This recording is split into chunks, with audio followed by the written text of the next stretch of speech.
I'll be the first person to admit that my squatting form is not perfect.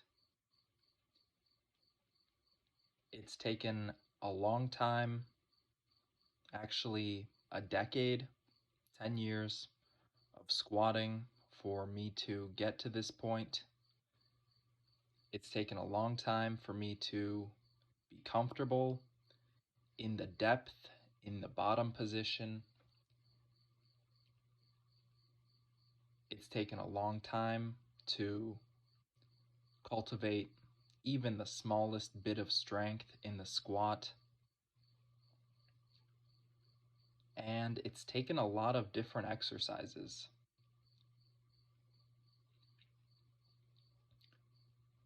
One thing that I'll do all the time is regular body weight squats. I like this exercise because I don't have to think about it much.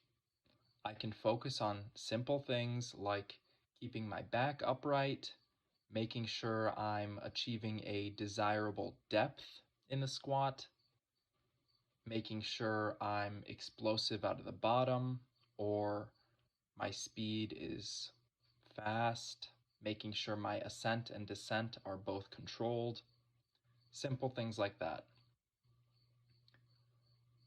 The easiest form of squatting to progressively overload is this form. You can do goblet squats. You could just hold that kettlebell. You can use a barbell, put your hands on the barbell, and progressively overload. Get stronger in those legs. Something else I've worked with is the Hindu squat. I will admit I have not done much progressive overload in the other squat variations other than to increase my reps. But the Hindu squat is really great. If you could do a ton of reps of Hindu squats, keep those heels elevated or elevate them on the way down, you could really blow up your quads. Another squat variation that I like is the Cossack squat. Open stance, wide legs, squatting on one leg, back up, squatting back down on the other leg. This would be something like an archer push-up. You're moving from one arm to another. In this sense, you're going from one leg to the other.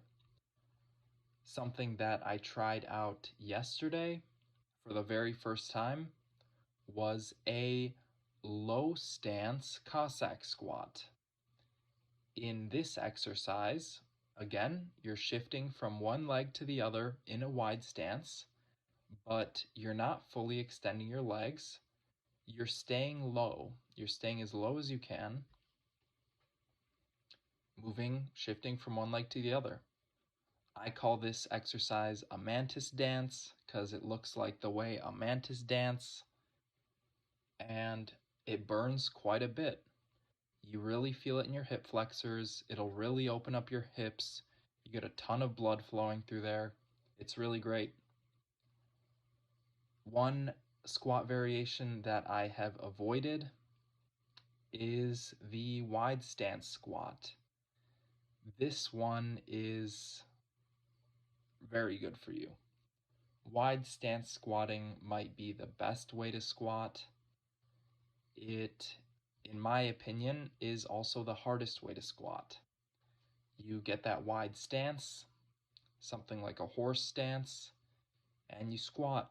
These are sometimes referred to as sumo squats. You can't achieve the same depth that you could with a closer stance.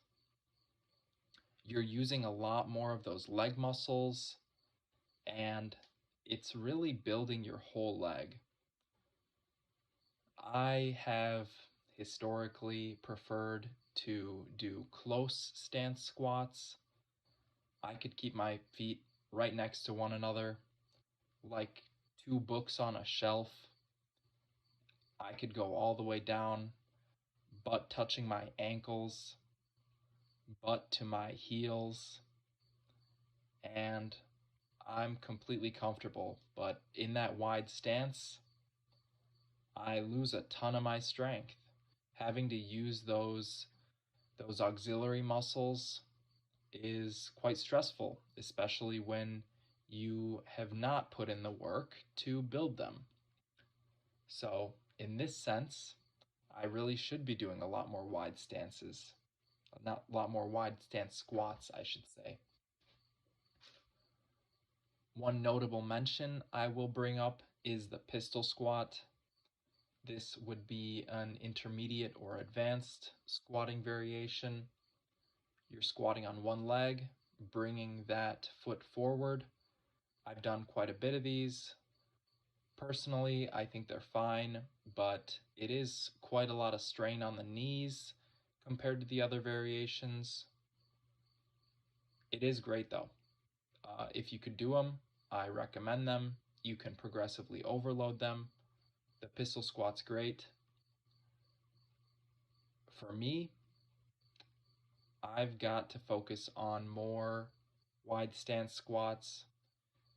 Having to vocalize it will hopefully help me actually fulfill that.